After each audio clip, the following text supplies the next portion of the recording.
Ahí vamos.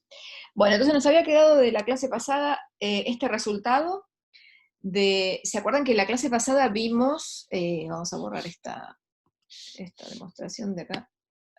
Ah, bueno, no me hace caso. Ok, ahí está, me empezó a hacer caso.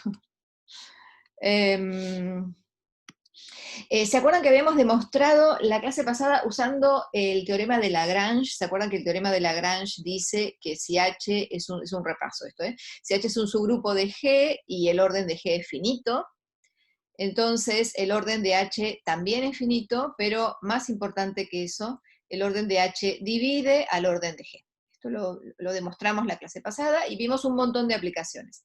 Entonces, dentro de esas aplicaciones estaba el tema del elemento de un elemento, el orden de un elemento A en G. Entonces, si yo tomo un elemento A, nosotros sabemos, por definición, que el orden de A es el orden del subgrupo generado por A. Entonces, si A tiene orden finito, o si G tiene orden finito, ya es un elemento en G, lo que nos está diciendo Lagrange es que entonces el orden de cada elemento de mi grupo tiene que ser un divisor del orden del grupo G.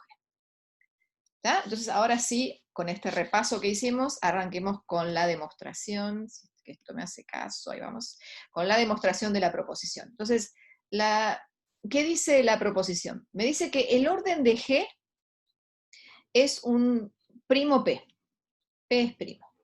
Entonces, lo que yo quiero probar es que el grupo G es cíclico. Entonces, agarremos cualquier elemento A de nuestro grupo G. ¿Qué sabemos por lo que acabamos de repasar en todo este pedacito de la aplicación del teorema de Lagrange? Sabemos que el orden del elemento A, ¿qué le pasa? Divide a P. Divide el orden de G. Divide el orden de G, que es P, es primo. Entonces, el orden de A es 1 o P, no tengo más opciones, porque los únicos divisores de un primo P son 1 o P. Entonces, ¿qué pasa si el orden de A es 1? ¿Cuánto vale A? El elemento Es neutro. el neutro. Exacto, porque si el orden de A es 1, es que A a la 1, o sea, vamos a poner esto, es igual a la 1, ya me da el elemento neutro, ¿sí? Eso es, ¿se acuerdan? El orden es el menor exponente natural, tal que la potencia ya me da el elemento neutro. Así que si el orden de A es 1, el elemento es 1. Entonces, claramente mi grupo G tiene P elementos, tiene un único elemento neutro, así que existe algún elemento que no sea el 1, entonces sea A en G, que no sea el 1, le saco el 1. Entonces, ¿qué sabemos por esto que acabamos de decir? Seguro existe porque tiene P cosas, P no es 1, y entonces el orden de este elemento es P. Entonces, ¿qué pasaba? Vimos la clase pasada esto. ¿Qué pasaba con el subgrupo generado por A, si su orden era P? ¿Se acuerdan que habíamos armado, estos son todos los A a la N, para N entero, pero vimos la clase pasada que esto era exactamente lo mismo que A a la 0, que es 1, A a la 1, que es A al cuadrado, hasta A a la P menos 1. Y probamos que como P era el orden, estos elementos eran distintos 2 a 2 y teníamos la igualdad de conjuntos, ¿sí? Entonces, este subgrupo generado por A tiene P elementos y está metido adentro de G, que tiene ¿cuántos elementos? P. P elementos. Un conjunto de P elementos metido dentro de un conjunto de P elementos son iguales. Y eso es lo que queríamos probar, ¿sí? Que el grupo G es cíclico. O sea que hay algún elemento A, tal que si yo considero el subgrupo generado por A, ya me da todo el grupo G. Bueno, cualquier elemento que agarren distinto del elemento neutro verifica eso. Porque el orden de cualquier elemento que no sea el neutro tiene orden P, así que el subgrupo generado por el elemento A tiene P cosas, tiene que ser todo. Bien, así que acabamos de caracterizar todos los grupos de orden P. Si a ustedes les dan un grupo de orden 2, saben que es un grupo cíclico de orden 2. Si les dan un grupo de orden 5, saben que es el único grupo de orden 5 que van a poder encontrar, es cíclico de orden 5. Y entonces ahí viene la segunda parte, me pasé, que dice, Supongamos que G es cíclico, o sea, estamos exactamente en un caso que contiene al anterior, ¿sí? Porque los de orden primo son todos cíclicos. Entonces, si es cíclico de orden finito, es exactamente lo mismo que trabajar con Zn. O sea, el grupo G con el producto, yo puedo encontrar una función biyectiva de G con Zn que manda este producto en la suma de clases módulo n, y el G se comporta exactamente igual que Zn. O sea, tener este isomorfismo significa que si yo hago la tabla de producto para G y hago la tabla de suma para Zn, las tablas son exactamente las mismas, ¿sí? O sea, le estoy cambiando el nombre, si quieren, a los elementos de Zn, ahora los estoy identificando con elementos de G, pero como grupos son exactamente la misma cosa. Eso se nota así, y lo que estamos diciendo es que hay un isomorfismo. Entonces, vamos a demostrar despacito este. Empiezo por el primero, que dice cuando tengo orden infinito, y después cuando tengo orden finito, vamos a ver qué es Zn. Cuando yo tengo orden infinito me dicen que es Z. O sea, el único grupo cíclico infinito que ustedes pueden encontrar se comporta exactamente igual que Z. Entonces decimos, bueno, a menos de isomorfismos es Z. Cuando es de orden n, me va a dar Zn.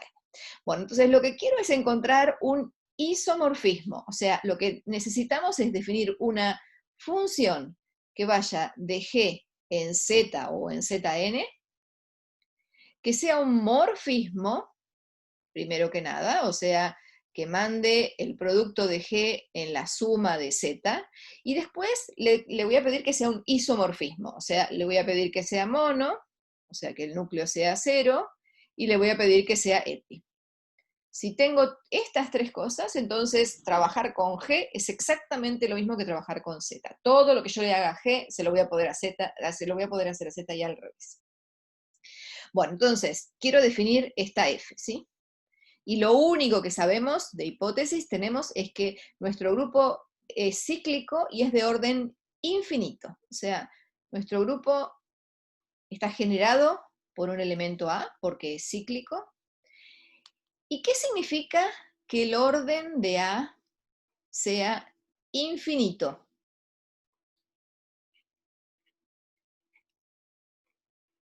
La clase pasada demostramos, dale. No, que no existe una potencia a la cual se vuelva a dar el neutro. Exactamente. La clase pasada demostramos que el orden de un elemento es finito si solo si existe un natural tal que a la n me da el neutro. Entonces, si es infinito es que no existe, estoy negando esto, no existe un n natural tal que a la n me dé el elemento neutro. Y bueno, si no existe un n natural, podríamos decir no existe n en z, porque a la menos n tampoco, ¿no? Entonces no existe un n en z distinto del 0, o sea, en z menos el 0, tal que a la n me da el 1. ¿Sí? Porque si existiera un entero negativo distinto de 0, le pongo el menos y me da lo mismo, también me daría el 1. ¿Sí? Entonces no hay natural, no hay entero, no nulo. O sea que la única potencia entera que me da el 1 es el 0. ¿Sí? Bien, entonces arranquemos con mi f. Entonces quiero definir f en alguna potencia de A. Entonces yo digo, bueno, ¿cómo defino f de a la n? Lo tengo que mandar a Igual a Z. n. Igual a n, exactamente, igual a n. Bueno, vamos a ver si esto funciona, ¿sí? Entonces, esto es una función. Entonces, lo que estoy diciendo, mi función lo que hace es, si yo tengo una potencia de A, lo estoy mandando a la potencia de n, ¿sí? Entonces, bueno, ahora hay que ver que esto está bien definido, porque yo dije, agarré un elemento a la n y lo mandé a su potencia. Entonces, primero que nada, tenemos que ver la buena definición. ¿Qué significa la buena definición? Que si yo tengo un a la n, que también se escribe como a la m, entonces, ¿qué significa la buena definición? Que f de a a la n es lo mismo que f de a a la n. Exacto, o sea que el n es igual al m, ¿sí? Mi función, para que sea función, a cada elemento lo tengo que mandar a alguien bien identificado, no puedo tener ambigüedades. Entonces, si yo agarro a la n, yo digo, lo voy a mandar a la potencia que estoy usando. Entonces, yo tendría problemas si un mismo elemento lo pudiera escribir con dos potencias distintas, si un mismo elemento lo pudiera escribir como a la n con un n y a la m con otro m, cuando tengo que definir una función, no sé si mandarlo al n o al m, ¿sí? Entonces, la buena definición me dice, si un elemento lo podés escribir como potencia, la potencia está unívocamente determinada. Eso me dice que la función está bien definida. Bueno, ¿y cómo demostramos esto? Si a la n es igual a la m, supongamos que el n es menor o igual que m, ¿sí? Porque los puedo ordenar. Entonces, de estas dos cosas me sale que a la m menos n es igual al elemento neutro. Pero dijimos que la única potencia que me daba el elemento neutro era el 0. Entonces esto me dice que el m menos n es igual a 0, o sea, me dice que el m es igual a n. Muy bien, o sea, tenemos la buena definición. Entonces vamos a borrar un poco todo lo que tengo acá. Bueno, esto ya lo estamos usando un montón de veces, y vamos a escribir directamente la definición ahí arriba de quién es mi f. Entonces acabamos de decir que la f a la n lo manda al n, y acabamos de ver que está bien definida. Esto ya lo tenemos. Bueno, ahora ¿qué nos falta? Tenemos la función hasta ahora, ¿sí? Lo único que tengo es una función de g en z. Ahora tengo que ver qué es morfismo.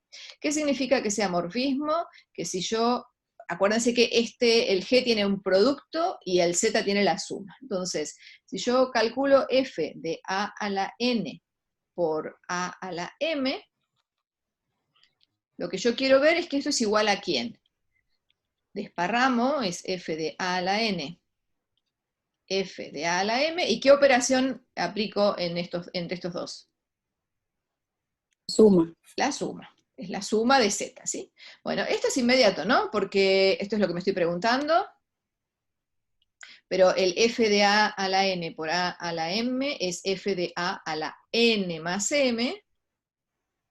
O sea que esto lo mando a quién, al exponente, al n más m, y es exactamente lo que tenemos acá, ¿no? El f de a la n es n y el f de a la m es m, así que, bien, f es morfismo. O sea, vamos a escribirlo por acá y voy a borrar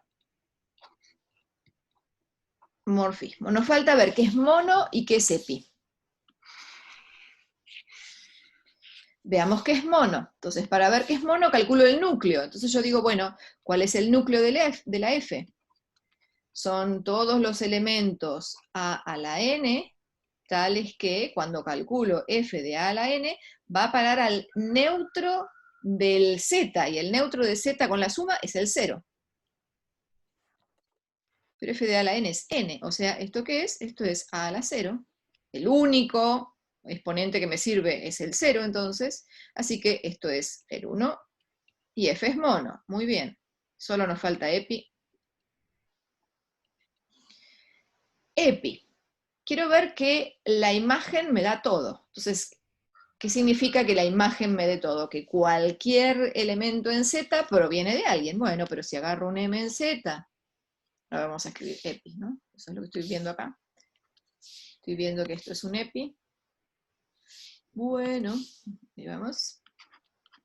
Que es un epi. Entonces, ¿qué hago? Agarro un M en Z y lo quiero escribir como f de alguien. ¿F de quién? F de a la m. Listo la demostración.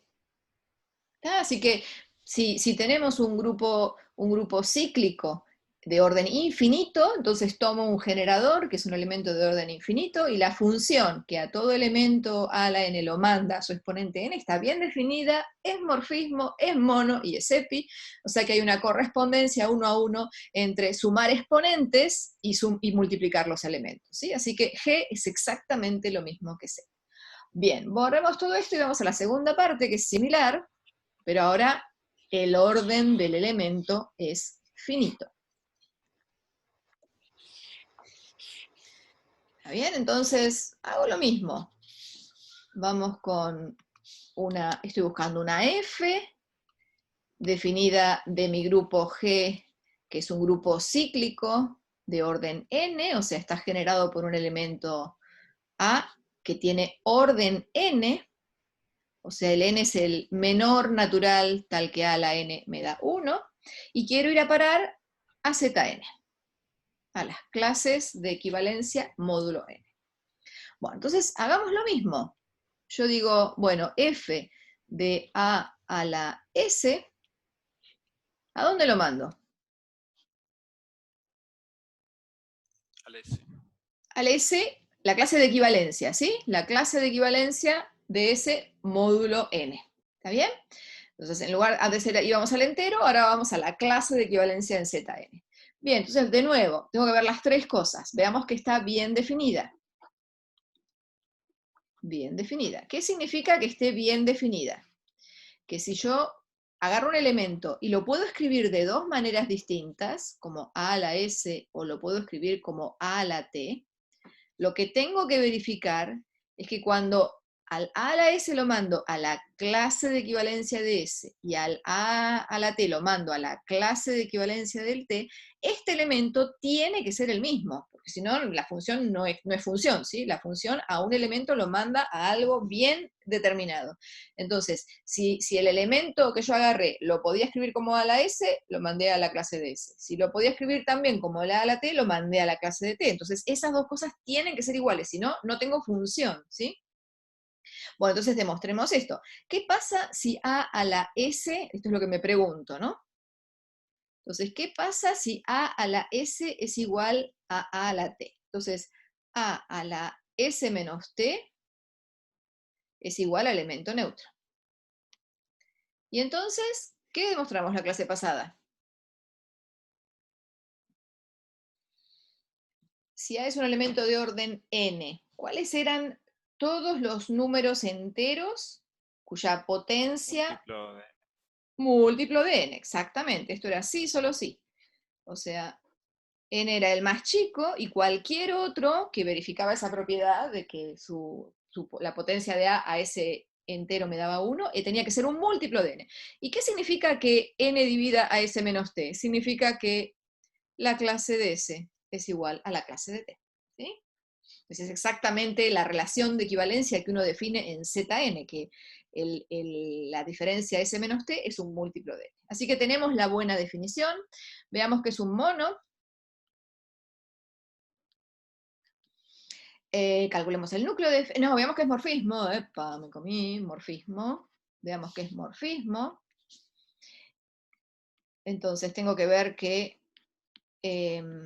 si calculo f de a a la s por a a la t, esto me da lo mismo que hacer la clase de s más la clase de t. Bueno, hagamos la cuenta. Esto es f de a la s más t. Y entonces, ¿cómo definimos la f de a elevado a un exponente? Era la clase de equivalencia de este exponente. Pero ustedes en elementos de álgebra demostraron que la suma de dos clases de equivalencia, S más T, se podía definir como agarro cualquier representante de la primera, agarro cualquier representante de la segunda y después lo sumo. Así que esto es lo que ustedes demostraron en elementos de álgebra, que la suma de clases de equivalencia se puede definir así. Así que tenemos lo que queríamos, ¿no? Porque este último es lo que queríamos, esto es f de a la s más f de a la t. Así que tenemos que f es un morfismo, así que es una función, está bien definida, es morfismo. Vamos con núcleo de f. Núcleo de f son todos los elementos a la s, tales que cuando calculo f de a la s, o sea, cuando calculo la clase de equivalencia de s, esto me da el elemento 0. Bueno, ¿esto qué significa? Son todos los a la s, tales que si S, la clase de S es la clase del 0, eso significa que el n divide a S, ¿sí? Pero entonces, ¿qué me da esto? Si S es un múltiplo de n, fue lo que demostramos la clase pasada, eso es el 1. Porque era un sí, solo sí, esto que escribimos acá, ¿no? Esto era sí, solo sí. O sea, un elemento la potencia del elemento A me da 1, sí, solo sí, esa potencia, ese exponente que tomé es un múltiplo de n. Así que acá estoy tomando potencias múltiplos de n, lo único que consigo es el 1. Y borro algo porque si no, no me entra, que la imagen me da todo. Es lo único que nos falta y terminamos la demostración de esto. Que la imagen me da todo. O sea, EPI, quiero probar que es EPI. Entonces quiero probar que dada cualquier clase de equivalencia, o sea, cualquier elemento S proviene de alguien del cíclico generado por A, y bueno, sí, esto es F de A a la S. Está bien fácil, ¿sí? Así que es EPI y terminamos la demostración. Así que tenemos una función que es morfismo, que es mono y que es EPI, o sea que si yo hago la tabla de operaciones del grupo cíclico generado por A, es exactamente lo mismo que la tabla de operaciones de trabajar módulo Zn. Y eso es coherente, ¿no? Porque cuando yo hago A a la S, por ejemplo, supónganse que, vamos con un ejemplo concreto. Si yo estoy trabajando con, qué sé yo, con n igual 5, y yo calculo A a la, qué sé yo, a la 7 por A a la 9, qué sé yo. Bueno, pero decir A a la 7 como A a la quinta es 1 es exactamente lo mismo que decir A al cuadrado. O sea, yo puedo trabajar con restos de dividir por 5, que me da lo mismo. Y el A a la 9 es A a la cuarta. ¿Sí? Porque A a la quinta ya me dio 1, así que cuando yo hago A por A 5 veces me da 1, esto me da A a la cuarta. Y ahora, ¿qué es A cuadrado por A a la cuarta? Bueno, esto es A a la sexta, pero A a la sexta me pasé del 5, A a la 5 ya me dio 1, esto es exactamente A a la 1. Entonces, la tabla de operaciones del grupo cíclico generado por un elemento de orden 5 es exactamente lo mismo que trabajar con suma de números enteros módulo 5. Muy bien, bueno, esto, vamos con tema nuevo, y todo esto va a volver a aparecer ahora, especialmente lo de los ZN. Bueno, a ver qué escribí acá, en todo esto que escribí acá. Bien. Bueno, a ver, el problema que queremos resolver ahora es poder trabajar con grupos que se consigan como conjuntos de clases de equivalencia, ¿sí? O sea, voy a escribir acá abajo una cosita, después lo borro. O sea, cuando uno trabaja con grupos, principalmente con grupos finitos, ¿no? Si G es un grupo finito, entonces uno generalmente va a querer hacer demostraciones por inducción. Entonces uno va a decir, bueno, si yo quiero demostrar una propiedad para todos los grupos finitos de orden n, entonces yo empiezo, bueno, supongo que para los de grado menor que n vale, y entonces lo demuestro para orden n. Entonces, una de las herramientas que uno tiene para demostrar esto es que lo hago para todos los subgrupos propios de G, y entonces como estos tienen menos elementos, ahí va la hipótesis inductiva. Pero en general eso no alcanza. Y uno quiere, además de esto, considerar el cociente, algún cociente que pueda. El cociente, vieron que, acuérdense cómo eran las clases de equivalencias, yo tengo mi conjunto G, cuando hago G sobre H, lo que estoy haciendo es partir esto y considerar cada uno de estos pedazos como un nuevo elemento de mi conjunto cociente, ¿sí? O sea, el G sobre H es, este subconjunto es un elemento, este subconjunto es otro, entonces en general, si estoy haciendo una buena relación de equivalencia, mi G sobre H también va a tener menos elementos que G. Entonces, muchas veces va a pasar esto. Si yo hago inducción y yo sé que la cosa vale para H y vale para G sobre H, de ahí voy a poder deducir que vale para G. Entonces, es importante para hacer demostraciones poder tener estructura de grupo en cocientes, no solo en subgrupos, sino en cocientes. Entonces, eso es lo que nos interesa hacer ahora. Entonces, la pregunta, ahora sí vamos a leer lo que escribí acá, la pregunta que nos hacemos es, si yo tengo H un subgrupo de G, entonces estoy trabajando con grupos, entonces G es un grupo y H es también un grupo con la operación que hereda de G. Entonces, lo que quiero es definir todas las posibles relaciones de equivalencia que yo pueda, de manera tal de construirme el conjunto cociente, de acuerdo a la relación de equivalencia que yo haya definido, que ahora tendremos que buscarlas. Y después la pregunta que me voy a hacer, obviamente, es si este conjunto cociente hereda una estructura de grupo con la operación que yo tenía en G. O sea, lo que voy a querer hacer es operar en las clases de equivalencia. Y eso es exactamente lo que hacemos cuando trabajamos con enteros módulo n. Porque fíjense, nz es un subgrupo de z. Eso lo vimos hace un par de clases. Todos los subgrupos de z son de la forma múltiplos de alguien, ¿sí? Entonces yo considero z y considero algún subgrupo de z, el subgrupo va a ser de la forma n por z. Definimos una relación de equivalencia, que la vieron en elementos de álgebra, que dice, dos enteros son equivalentes si, solo si, su diferencia es un múltiplo de n. Fíjense que esto es exactamente lo mismo que decir que la resta vive en el subgrupo que estoy considerando, ¿sí? Que a menos b vive en el subgrupo n por z.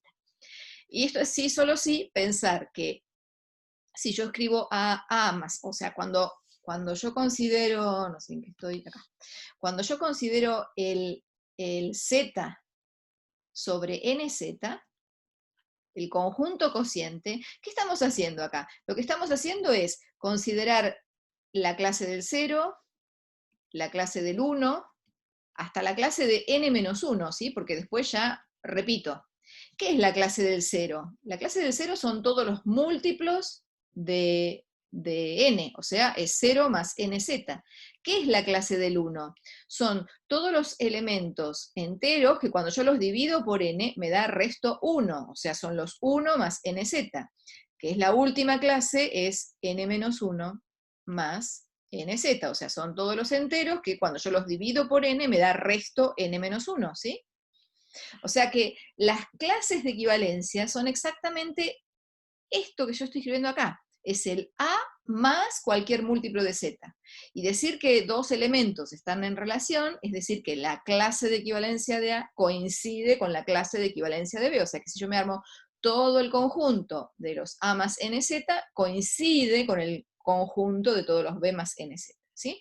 Bueno, esto, y a ver, en este caso, sí tenemos la suerte de que si yo agarro una clase de equivalencia de x y agarro una clase de equivalencia de y defino la suma como agarro cualquier representante de la primera, agarro cualquier representante de la segunda, lo sumo en z y después tomo clase de equivalencia, esto está bien definido y me da una estructura de grupo. Bueno, eso lo queremos hacer para cualquier grupo G y para cualquier subgrupo H. Y no siempre se puede hacer. Por eso es que tenemos que trabajar despacio a ver qué le tengo que pedir al subgrupo H para poder repetir esto que nosotros hicimos en elementos de álgebra para Z y NZ. ¿Sí? En elementos de álgebra no teníamos ni idea que esto tenía que ver con grupos, pero en realidad lo que estábamos haciendo era un ejercicio de grupos, ¿sí? Entonces la idea es, tengo un subgrupo metido adentro de un grupo G, defino una relación de equivalencia en función del subgrupo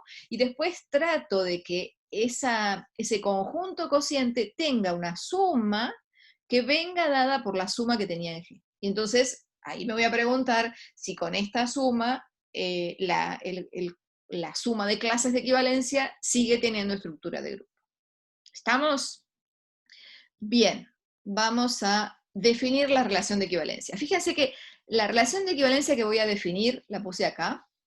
O sea, yo digo que tengo H un subgrupo de G, lo mismo que teníamos antes el NZ metido adentro de Z.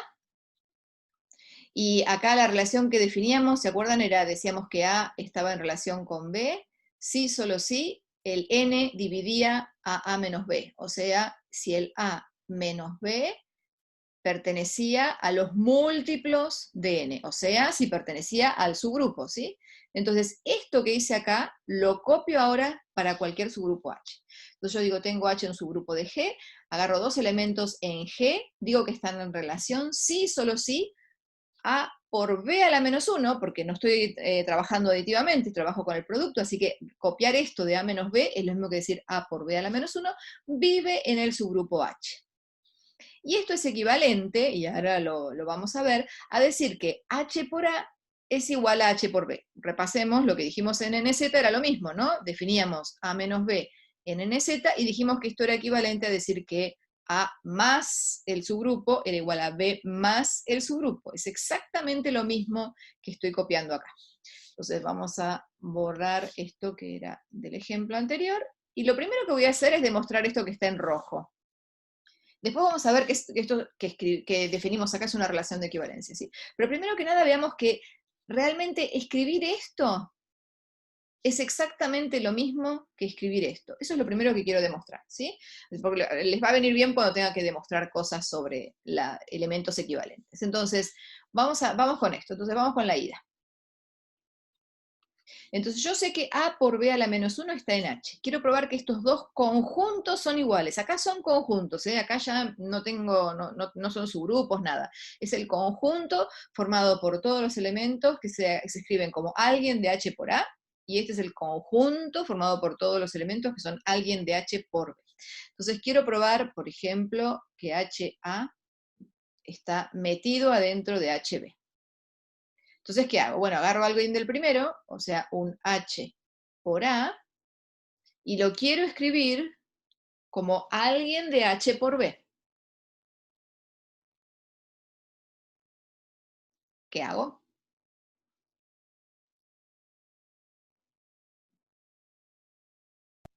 B a la menos 1 no está en H. No. A por B a la menos 1 está en H. B a la menos 1 no. Como H es cerrado respecto al producto, podéis tomar H por A por B a la menos 1. Y H entonces eso por B. por A por B a la menos 1 por B. Muy bien. Bien. Primero, estamos de acuerdo que esto es igual, ¿sí? Porque lo único que hice fue escribir B a la menos 1 por B, que es el elemento neutro. Bien.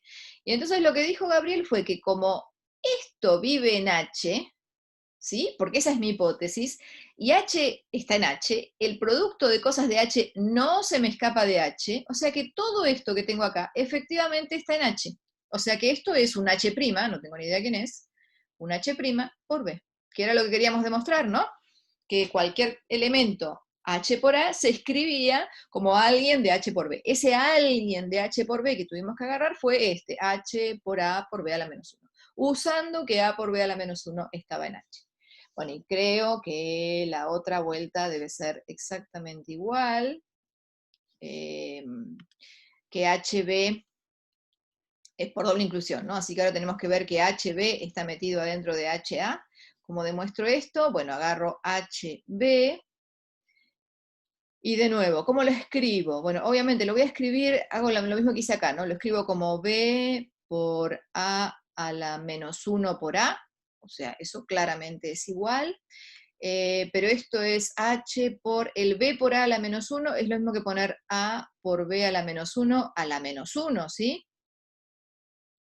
Por A. ¿Está bien la cuenta que escribí? ¿No? El A del final me queda igual, y este elemento, el A por B a la menos 1 a la menos 1, es B por A a la menos 1, es exactamente igual a eso. Y ahora, bueno, de nuevo, como este elemento está en H, y H es un subgrupo, el inverso también está en H, y multiplicar por cosas de H no se me escapa de H, todo esto está en H, y terminamos la demostración de que HB está metido dentro de HA, así que terminamos la ida, y ahora vamos con la vuelta. Entonces, la vuelta de esto, la vuelta es más fácil. Yo supongo que HA es igual a HB, y quiero probar que A por B a la menos 1 está en H. A ver, entonces, usando esto, ¿qué puedo decir de A?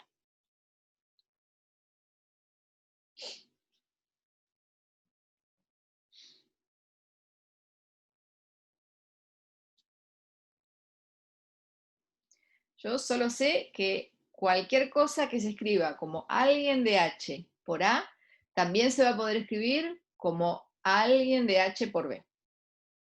¿Quién tengo en H? Seguro. H a la menos 1. Claro. ¿Quién es H a la menos 1? No sé. No sé. O sea, ¿Quién tengo si en H A, seguro? ¿Qué elemento siempre vive? Neutro. El neutro. Porque H podría ser solo el neutro, ¿sí? Entonces, el neutro está. Entonces, A se escribe como el neutro por A. O sea que vive en H por A. ¿Y qué me dice la igualdad? Que entonces eso se tiene que poder escribir como algún H por B. Ahí el H no tengo ni idea quién es. Podría ser el neutro o no sé quién es. No tengo ni idea. Lo que me dice mi hipótesis es que cualquier cosa de H por A en particular el elemento neutro por A, se va a poder escribir como alguien de H por B. Bueno, y entonces ya está, ¿no? Lo que queríamos. Paso el B para el otro lado y me queda que A por B a la menos 1 es igual a H. Así que esta misma demostración que hicimos acá, que acabamos de hacer, demostraba lo que dijimos en el ejemplo de Zn. O sea, acabo de probar que decir que A por B a la menos 1 está en H es equivalente a esto. O sea, lo que acabo de probar, lo voy a escribir en amarillo, acabo de demostrar que si decir que A menos B es un múltiplo de N, es equivalente, porque lo hicimos para cualquier H, así que en particular vale para NZ metido dentro de Z, es equivalente a que A más NZ es lo mismo que B más NZ. ¿Sí? Esto lo demostramos en general para cualquier subgrupo. Bien, así que escribir esto como definición de la relación, o esto, me da exactamente lo mismo. Entonces ahora vamos al resultado este de acá abajo, que dice, esto es una relación de equivalencia, porque si no es una relación de equivalencia no puedo definir conjunto cociente, ¿no? Bueno, es una relación de equivalencia. A ver, ¿es reflexiva? A, ¿está en relación con A? Esto es sí, solo sí, por definición, A por A a la menos 1 vive en H. ¿Pero quién es A por A a la menos 1? Es el elemento neutro. Y obviamente el elemento neutro está en H porque H es un subgrupo, ¿sí? Es importante que H sea un subgrupo, si no, lo que estamos haciendo no necesariamente vale. Así que es reflexiva. ¿Es simétrica? Si A está en relación con B, entonces, por definición, yo sé que A por B a la menos 1 está en H. Pero H es un subgrupo, así que si un elemento está, su inverso también. Así que, déjenme lugar, vamos a correr un poquito esto.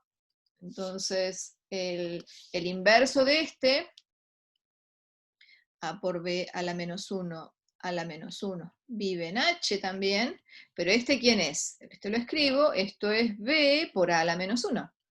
Y eso es exactamente lo mismo que decir que B está en relación con A. ¿Sí? Porque la relación era el primero por el inverso del segundo. ¿Y qué me falta? Transitividad. A está en relación con B, B está en relación con C, quiero probar que A está en relación con C. Bueno, ¿qué significa esto? Que A por B a la menos 1 está en H, y que B por C a la menos 1 está en H, pero como H es un subgrupo, el producto de estas dos cosas, que es A por C a la menos 1, también está en H. Esto es A por B a la menos 1 por B por C a la menos 1, esto está en H. O sea que fíjense que las tres propiedades de ser relación de equivalencia me dieron exactamente las tres cosas que le pedimos para que sea subgrupo. ¿Sí? La primera cosa era que el neutro tenía que estar. Eso me dice que la propiedad es reflexiva. La tercera cosa es la que me dice que el producto de dos cosas de H no se me puede escapar de H. Eso me da la transitividad. Y la del medio, la segunda, es la que me dice que si tengo un elemento, el inverso también tiene que estar en H. Eso me dio la propiedad simétrica. O sea que realmente necesitamos subgrupos para que esto que definimos sea una relación de equivalencia. Bien, entonces tenemos ejemplos de relaciones de equivalencia. Entonces, a ver qué escribí acá. Bueno, entonces tengo H, un subgrupo de G, tengo la relación de equivalencia que acabamos de definir, que está dada de esta manera. Entonces, esto dijimos, esto es lo mismo que A por B a la menos 1 pertenezca a H, ¿sí? Así lo definimos. Y eso dijimos que era equivalente a que el HA era igual a H. Bueno, entonces como tengo una relación de equivalencia, puedo pensar en el conjunto cociente por esta relación de equivalencia, que lo vamos a anotar así, G sobre HD, que es el conjunto, por ahora es conjunto, fíjense que por ahora no puedo hablar de grupo, digo conjunto de clases laterales derecha. ¿Sí? O sea, yo tengo un conjunto G, al cual le definí una relación de equivalencia usando que G era grupo y que H era subgrupo, pero tengo la relación de equivalencia, tengo el conjunto G, me olvido de la estructura de grupo y defino el conjunto cociente por esta relación de equivalencia. O sea, mi conjunto G sobre esta relación de equivalencia, que lo noto así, GH a derecha, va a estar dado por las clases de equivalencia módulo esta relación con A en G. Y acá escribí, ¿qué es la clase de equivalencia de un A? Bueno, vamos despacito, lo escribí todo. La clase de equivalencia de un A son todos los B que están en relación con A. Pero todos los B que están en relación con A son todos los B tales que B por A a la menos 1 está en H. Ahora, que B por A a la menos 1 esté en H, fue la cuentita que hicimos hace un rato, es lo mismo que decir que el B está en H por A. O sea que el B es alguien de H por A. O sea que estas son las clases de equivalencia de mi conjunto cociente. El ejemplo que tenemos de 3z, las clases de equivalencia son n más 3z para n en z, pero estas se empiezan a repetir, ¿no? Si yo agarro, bueno, agarro 0 más 3z, después agarro 1 más 3z, la segunda clase de equivalencia, 2 más 3z, va todo bien. Cuando agarro 3 más 3z, esto ya es la misma que esta, ¿no? Y cuando agarro 4 más 3z es esta, y 5 más, más 3, 5 más 3z es esta, y así sigo, ¿sí? Entonces, esto me da una partición de todos los enteros en 3 clases de equivalencia. Acá meto todos los elementos enteros que cuando los divido por 3 me dan resto 0. Acá tomo todos los enteros, vamos a escribirlo mejor, estos son todos los enteros que son de la forma 3 por Q. Acá agarro todos los enteros que cuando los divido por 3 me dan resto 1. Y acá agarro todos los enteros que cuando los divido por 3 me dan resto 2. ¿Sí? Este es el conjunto cociente z sobre 3z. Estas 3 clases de equivalencia. ¿Sí? Entonces, mis clases de equivalencia son subconjuntos de z que determinan una partición. Lo interesante de esto es que uno puede sumar subconjuntos y esa suma me da una estructura de grupo. Pero por ahora sigamos con los ejemplos. Bien, vamos con este ejemplo de S3. No sé si estuvieron trabajando ya con Leo, con S3. ¿En la práctica trabajaron con SN o no? Sí, había un ejercicio. ¿Y ya lo trabajaron con él? Ejemplo había. O sea, ¿entienden esta notación?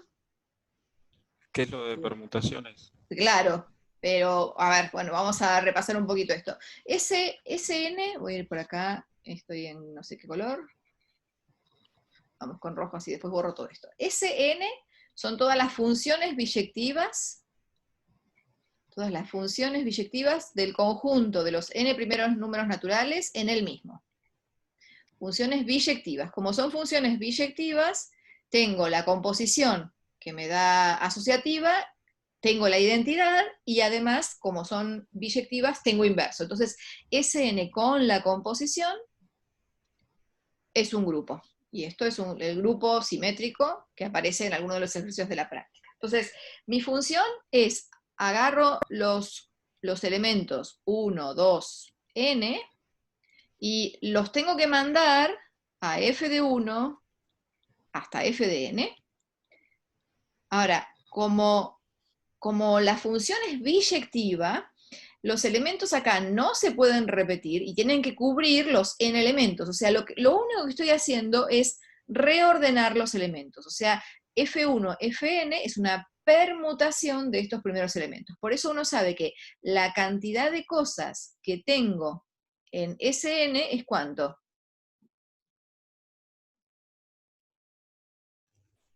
N factorial. N factorial, exactamente, de elementos de álgebra. Es la cantidad de formas distintas en que yo puedo ordenar los elementos de 1 hasta n, ¿sí? O sea que en Sn voy a tener n factorial funciones.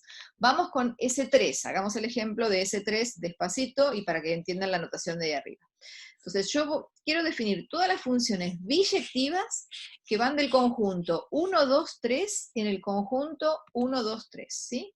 Entonces tengo mi función f, que va a ir del conjunto 1, 2, 3, en el conjunto 1, 2, 3. Entonces la pregunta es, bueno, a ver, ¿cuántas funciones puedo armar? Lo acabamos de decir, lo único que tengo que hacer es reordenar estos elementos, son las permutaciones de estos 3 elementos, o sea que voy a conseguir 6 funciones. Entonces, empecemos escribiendo así.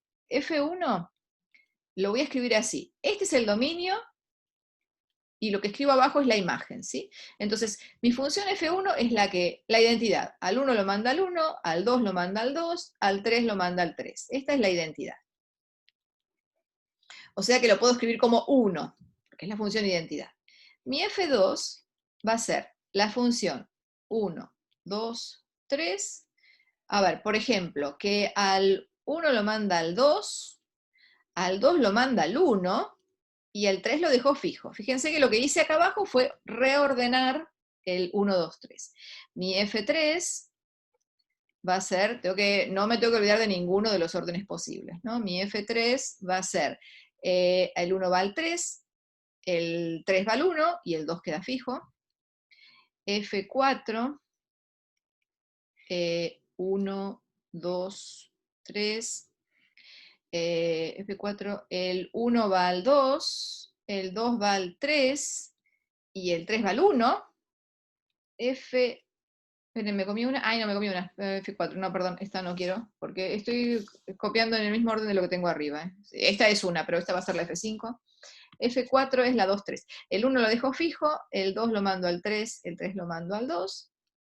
F5 es la que dijimos recién, el 1, 2, 3 va a parar a, el 1 va al 2, el 2 va al 3, y el 3 va al 1, y por último la F6, la última forma de ordenar los elementos, o de reordenar los elementos 1, 2, 3, va a ser el 1 va al 3, el 3 va al 2, y el 2 va al 1.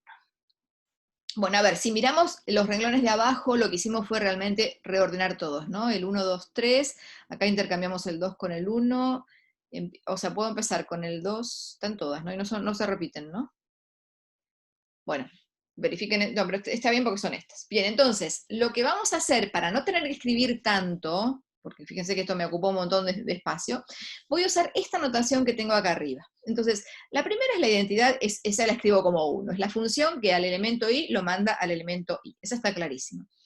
Esta otra, fíjense, al 3 lo dejó fijo, entonces me lo voy a olvidar al 3, y yo voy a decir, esta es la función que hace 1, 2, eso significa que al 1 lo manda al 2, y al 2 lo manda al 1, es como que estoy escribiendo un ciclo, ¿sí? Entonces, el 1 va al 2, el 2 va al 1, esa es la que escribí acá, la segunda que escribimos acá.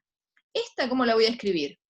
Bueno, a ver, yo digo, ¿a dónde va el 1? El 1 va al 3. ¿A dónde va el 3? El 3 va al 1, entonces ahí cerré.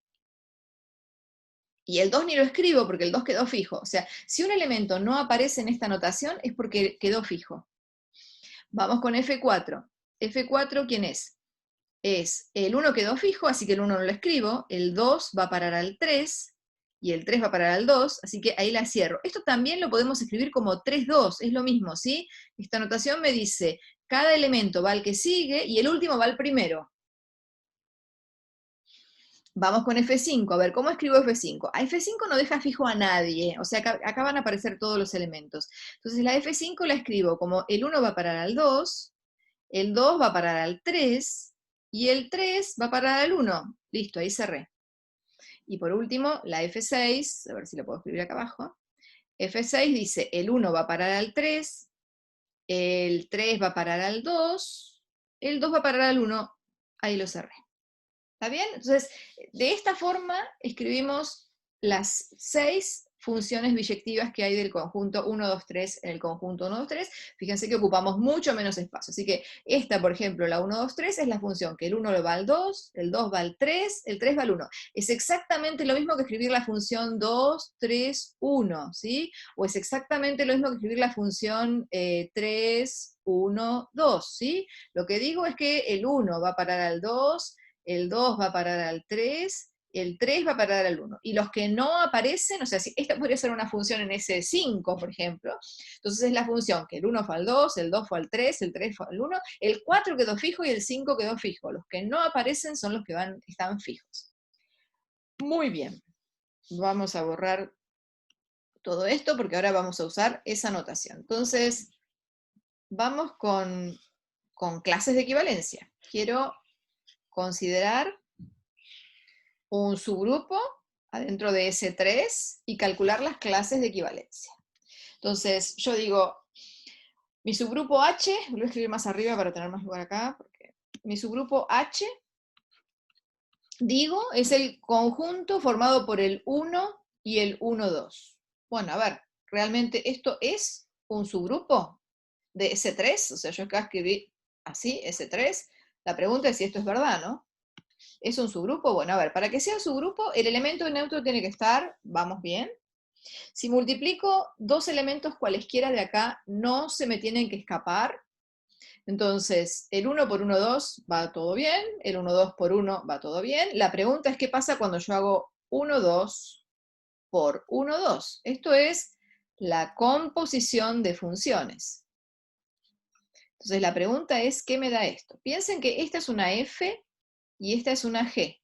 Y estoy haciendo la composición, ¿sí? Entonces, la pregunta es, ¿qué le hace la composición al 1, 2, 3? Entonces tengo que calcular F compuesto con G en el 1, en el 2 y en el 3. Entonces calculemos despacio esta. Entonces, yo tengo que hacer F compuesto con G de 1. ¿Qué me da esto? Primero que nada le aplico G al 1, y al resultado le aplico F, ¿sí? Entonces, ¿qué le hace la G al 1? Me lo manda al 2. ¿Y qué le hace F al 2? Lo manda al 1. Me lo manda al 1, o sea que el 1 fue a parar al 1. ¿Sí? Vamos con el 2. ¿Qué le hace G al 2? Lo manda al 1. ¿Y qué le hace F al 1? Lo manda al 2. Al 2. O sea que este fue al 2. Y por último, el 3. ¿Qué pasa con el 3? La G al 3 lo deja fijo, o sea que lo manda al 3. Y la F también, el 3 lo manda al 3. ¿Sí? O sea, lo que hicimos fue, primero aplicamos la función 1, 2, que el 1 iba a parar al 2, el 2 iba a parar al 1, el 3 iba a parar al 3, y después compusimos de nuevo con la función 1, 2, que me dice el 2 a dónde va a parar, al 1, el 1 dónde va a parar, al 2, el 3 queda fijo. Entonces la composición de estas dos me dio la identidad, o sea que esto es 1. O sea que vamos bien para hacer su grupo. Entonces, el elemento neutro está, el producto de dos elementos cualesquiera ahí vuelve a estar, y el inverso del 1 es el 1, ¿y cuál es el inverso del 1, 2? El mismo 1, 2. El mismo 1, 2. O sea que efectivamente está bien lo que dijimos ahí arriba, eso es un subgrupo de S3.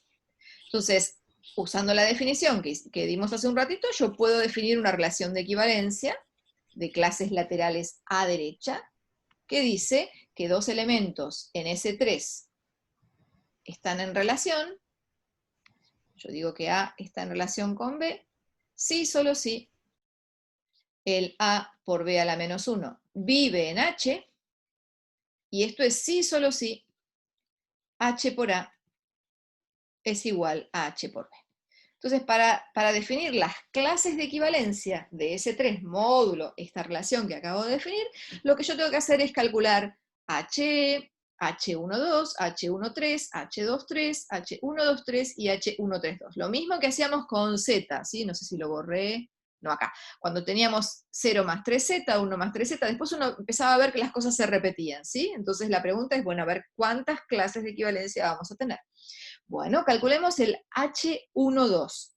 ¿Qué es el H12 como conjunto? Esto es el 1 por el 1,2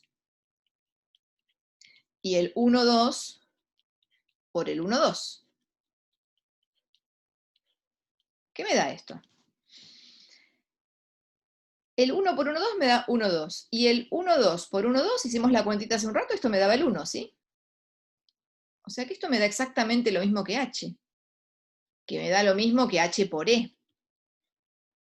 O sea que la clase de equivalencia del 1,2 coincide con la clase de equivalencia del elemento neutro. Listo, esa no la escribo acá, porque yo acá quiero escribir un representante de cada una de las clases de equivalencia, ¿sí? Si escribo H por 1,2, estoy repitiendo la misma que la D. Así que el 1,2, esto me dice que la clase del 1,2 coincide con la clase del E.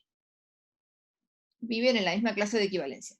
Vamos con el 1,3. Bueno, el 1,3, entonces tengo que hacer 1 por 1,3 y 1,2 por 1,3. Bueno, vamos a ver qué me da esto. Bueno, el primero es fácil, ¿no? Es el 1, 3. Y vamos a calcular esta composición, ¿sí? Lo marco en rojo. Quiero calcular esta composición. Acuérdense, esto es una F compuesta con una G.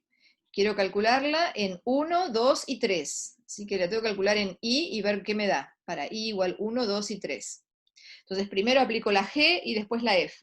Entonces, ¿a dónde va a parar el 1? El 1 por la G va a parar al 3. ¿Y qué le hace al 3 la F? Lo manda al Lo 3. deja- Lo manda al 3, lo deja fijo. Muy bien. Vamos con el 2. El 2, la G no le hace nada, lo deja fijo. Y la F lo manda al 1. Y el 3, ¿qué pasó con el 3? El 3 va a parar al 1 por la F y la G, no, digo por la G, y la F lo manda al 2. O sea que esta composición, vuelvo al azul, es la función que manda el 1 al 3, la escribo, el 1 va a parar al 3, el 3 va a parar al 2, y el 2 va a parar al 1, cerré el ciclo.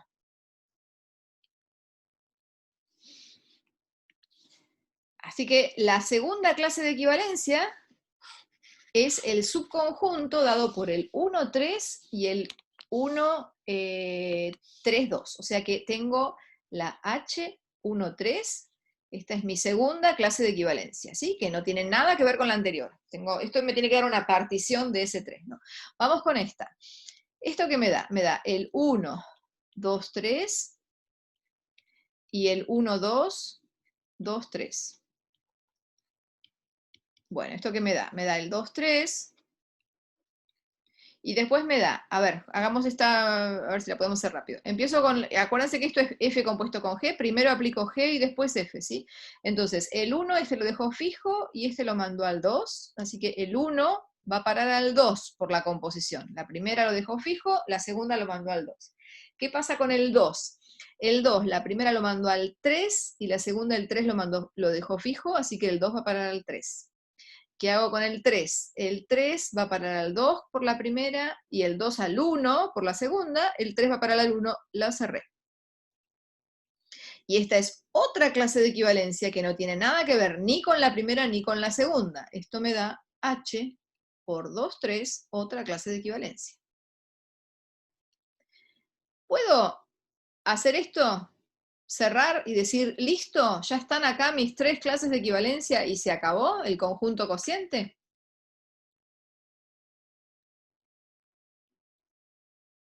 Sí, ¿Por qué? Sí. Porque el inverso del 1, 2, 3 es el 1, 3.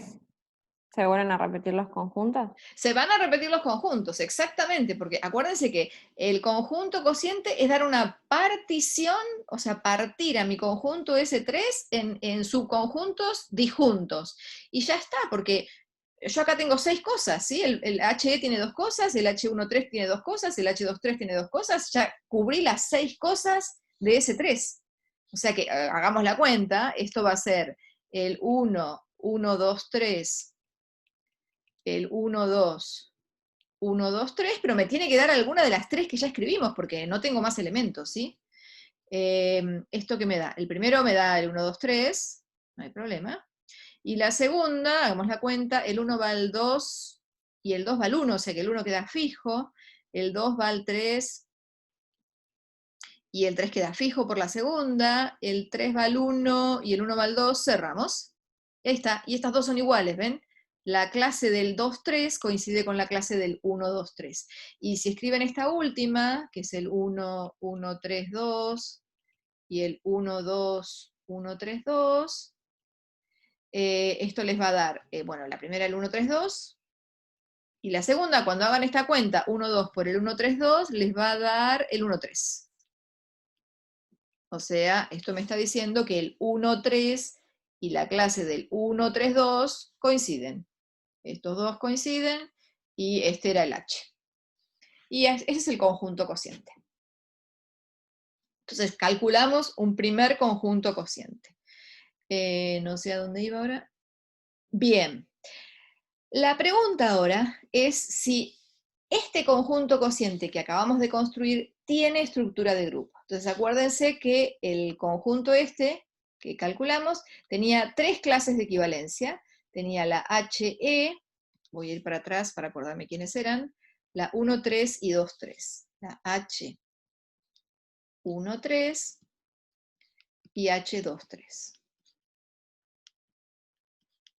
Y acá repasé quiénes eran. La clase del 1,3 está escrita acá y la del 2,3 está escrita acá.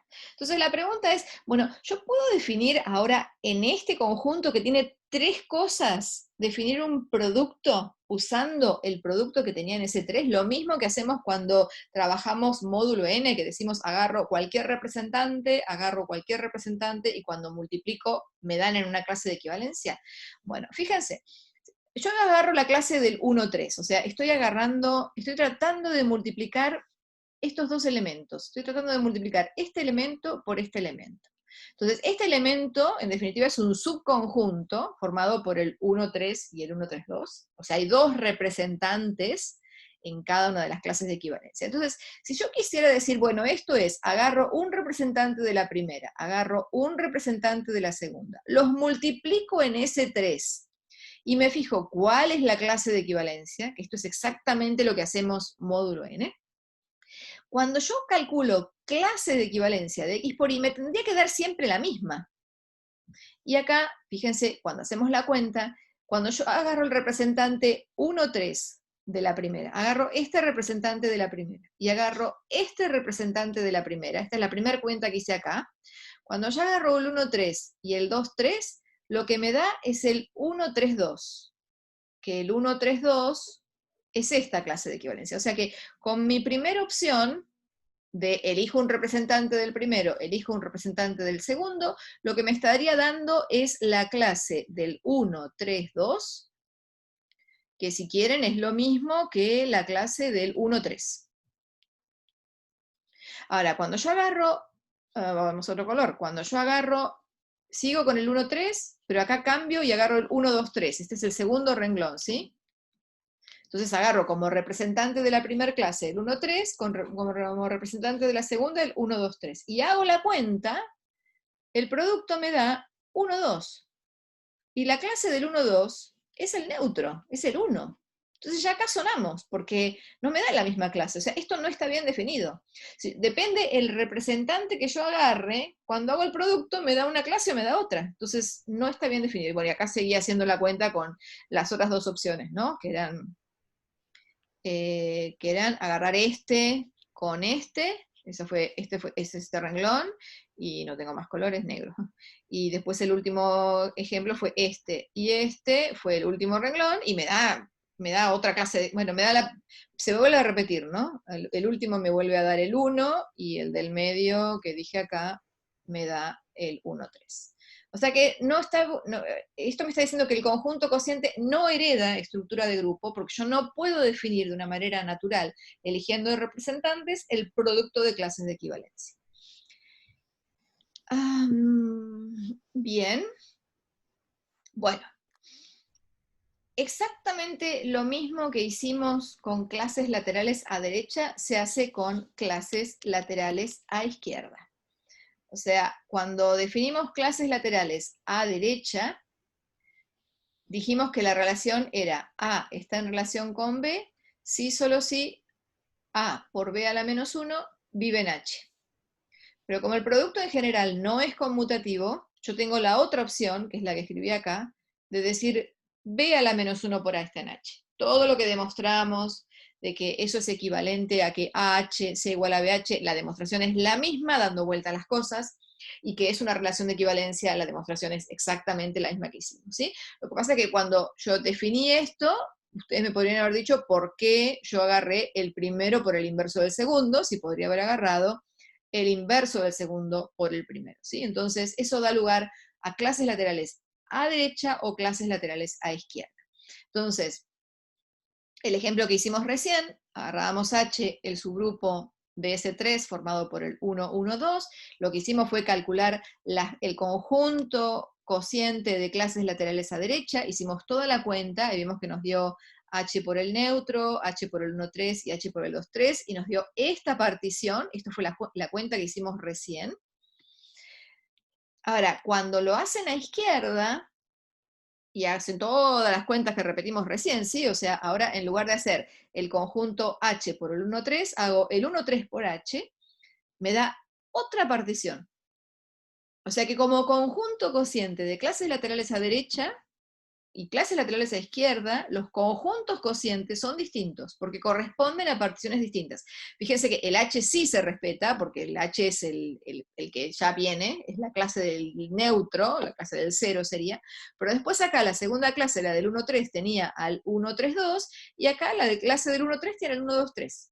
O sea que lo que vemos en este ejemplo es que estos son distintos.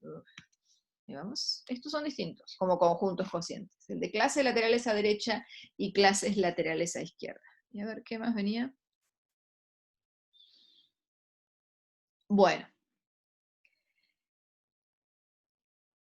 Este no lo voy a hacer, pero bueno, hagan si quieren las cuentas después, seguramente en la práctica van a tener que hacer de estas cosas. Si ustedes consideran otro subgrupo, ahora agarro el S3 es el mismo, y como H considero este subgrupo, el 1, 1, 2, 3 y 1, 3, 2. Este, créanme, tendríamos que verificarlo, es un subgrupo de S3.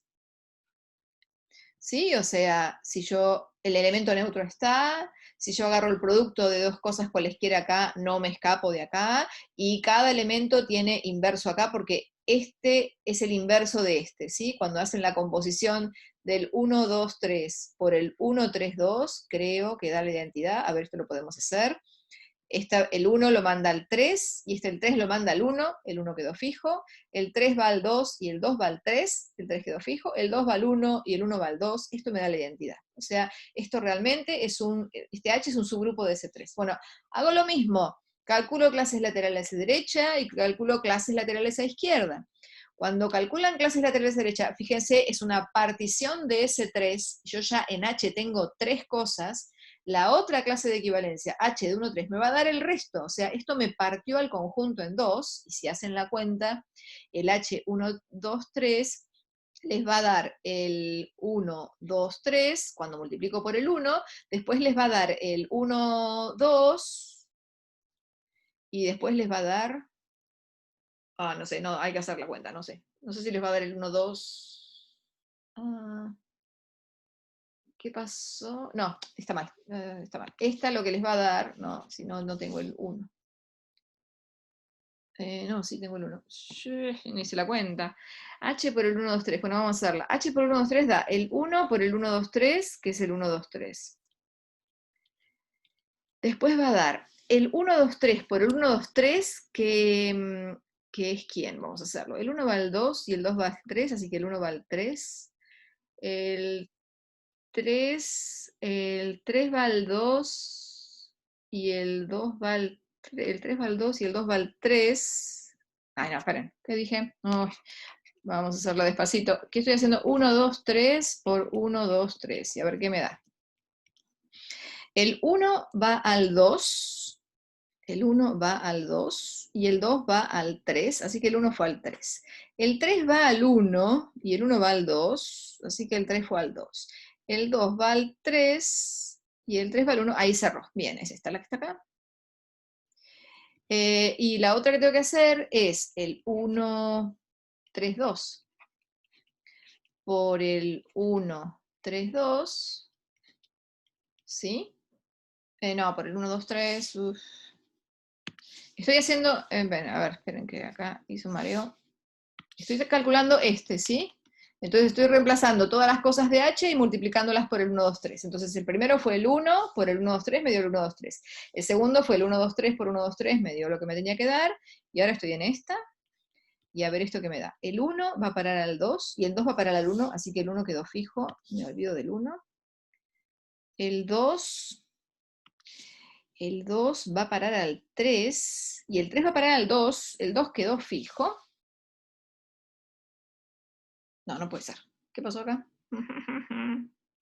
¿Hay algo que escribí mal yo? No me puede dar el 1 porque me tiene que dar una partición. Chan, chan.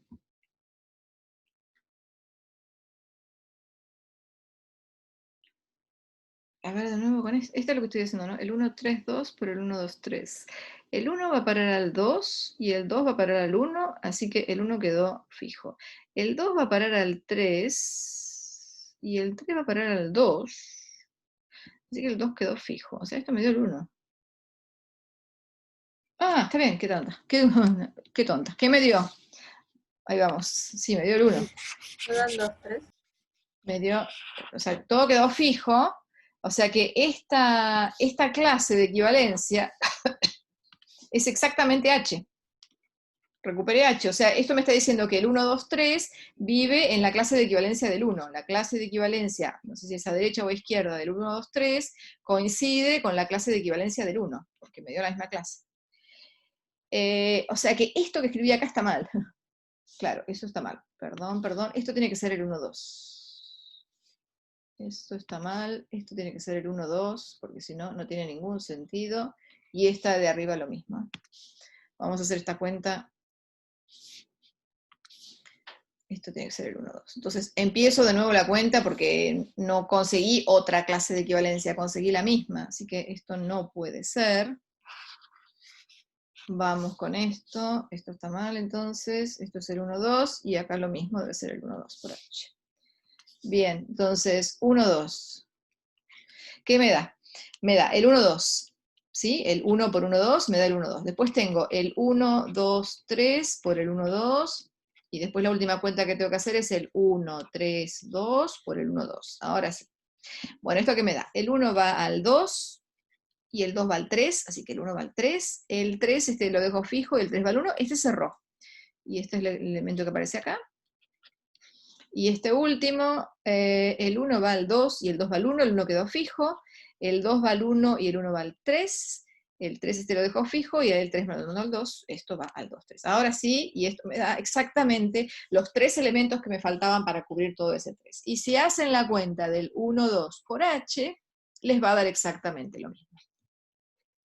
Les va a dar el 1, 2, no sé en qué orden, tal vez estos dan en orden distinto, pero como conjuntos me dan lo mismo, ¿sí? O sea que en este ejemplo, las clases laterales a derecha coinciden con las clases laterales a izquierda. Y en este ejemplo, si ustedes multiplican cualquier clase, a derecha o a izquierda, ya ahora me da lo mismo, intentan hacer lo que decíamos, agarro un representante de la primera, agarro un representante de la segunda, los multiplico y tomo la clase de equivalencia, les da siempre la misma. O sea, esto copia lo que hicimos en ZN. ¿Sí? Acá sí es verdad, estos dos como conjuntos coinciden, y voy a tener estructura de grupo definiendo el producto como dijimos acá abajo. O sea, esto va a ser una buena definición de estructura de grupo de clases de equivalencia. Bueno, esto es exactamente lo que les escribí ahí. O sea, cuando yo tengo el conjunto cociente de clases laterales a derecha, por ejemplo, yo quiero definir el producto de las clases de equivalencia como agarrar cualquier representante de la primera, cualquier representante de la segunda, y que esto me dé la clase de equivalencia de alguien. Entonces, si uno mira esto, uno podría decir, bueno, el A es un representante de esta clase de equivalencia, el B es un representante de esta clase de equivalencia, así que el C tendría que ser esto, ¿sí? O sea que esto lo que nos tendría que estar dando es la clase de equivalencia del A por B. Entonces la pregunta es, ¿qué le tengo que pedir a H para que esto funcione bien? Porque en nuestro primer ejemplo vimos que no funcionaba bien, que dependía qué representante elegía, me daban distintas clases de equivalencia, y en el segundo ejemplo sí, o sea, el H que era el 1, 1, 2, como subgrupo de S3, no funcionó, y sin embargo el H, que era el dado por el 1, 1, 2, 3 y 1, 3, 2, como S3, este sí funcionó. Entonces, la pregunta que uno se hace es, ¿qué diferencia hay entre estos dos subgrupos para que en uno yo pueda decir, sí, me armo el conjunto de clases laterales derecha, me armo el conjunto de clases de equivalencia a izquierda, me da lo mismo derecha que izquierda, y a eso le puedo dar una estructura de grupo? Bueno, y todo eso se resuelve con los subgrupos normales, que obviamente lo vamos a dejar para la clase que viene, pero si estuvieron leyendo las notas de los dos libros que estamos leyendo, los apuntes, vieron que los subgrupos normales ya habían aparecido. Entonces, un subgrupo normal va a ser el que me va a permitir decir, bueno, sí, clases laterales derecha es lo mismo que clases laterales izquierda, y el conjunto cociente hereda una estructura de grupo. Y vamos a ver que sí, solo sí, eso funciona, sí, solo sí, el subgrupo es normal, o sea, van a ser los únicos subgrupos que me van a permitir hacer esto. Les cuento, ahora, para terminar la clase, solo la definición y lo que pasó con los dos ejemplos. Entonces digo que un subgrupo de G es normal si verifica esto. Si verifica que si yo multiplico por A a izquierda y por A a la menos 1 a la derecha, no me escapo del subgrupo. ¿Sí? O sea, si yo conjugo por A cualquier elemento de N, no me escapo del conjunto. Y lo vamos a anotar para hacer la diferencia entre, hoy estoy subrayando, entre subgrupo y subgrupo normal, y lo vamos a cerrar el triangulito, ¿sí? Entonces voy a decir que N es un subgrupo normal de G. Entonces, vamos a ver qué pasaba con estos dos ejemplos que tuvimos. Van a ver que este no me va a dar subgrupo normal, o sea, este no va a dar subgrupo normal, vamos a verificarlo. Entonces, ¿qué significa que H sea un subgrupo normal de S3? Que si yo agarro cualquier cosa de S3 y lo multiplico por H, y lo multiplico por X a la menos 1, esto tiene que quedar metido adentro de H. Bueno, agarremos un X adecuado para decir que no. Si X es el elemento neutro, sí, ahí no hay problema, ¿no? Porque el neutro por H por el neutro a la menos 1 cae en H, así que ese no funciona. Pero qué sé yo, por ejemplo, agarremos el 1, 2, 3. Entonces yo multiplico por H, y acá multiplico por el inverso del 1, 2, 3, que es el 1, 3, 2. Entonces, por ejemplo, lo tengo que hacer para todo elemento de H, ¿no? Bueno, por ejemplo, para el 1. Entonces esto me diría que el 1, 2, 3 por el 1, no, este va a funcionar, porque es el inverso. Por el 1, 2, por el 1, 3, 2, la pregunta es si esto vive en H o no. Bueno, para eso tienen que hacer toda la cuenta de composición, entonces vamos despacio. Vamos a ver, ¿a dónde va a parar el 1? El 1 por la primera función va a parar al 3, la segunda función lo dejó fijo al 3, y la tercera función, el 3 lo mandó al 1. Así que el 1 fue a parar al 1. ¿Qué pasó con el 2? El 2, la primera función me lo mandó al 1, la segunda función, el 1 lo mandó al 2, y la tercera función, el 2 lo mandó al 3. Vamos con el 3, que yo ya sé que el 3 va a tener que ir a parar al 2, ¿no? Solo sigo la cuenta para ver si hice todo bien.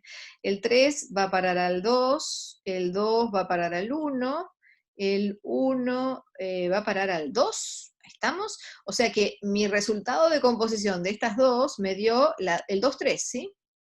Y el 2, 3 no está en H, porque H tenía solo al 1 y al 1, 2. O sea que este no es un subgrupo normal. Por eso las cosas no nos funcionaron bien. Por eso las clases a derecha no nos dieron las clases a izquierda, y por eso no pudimos definir producto de clases de equivalencia, ¿sí?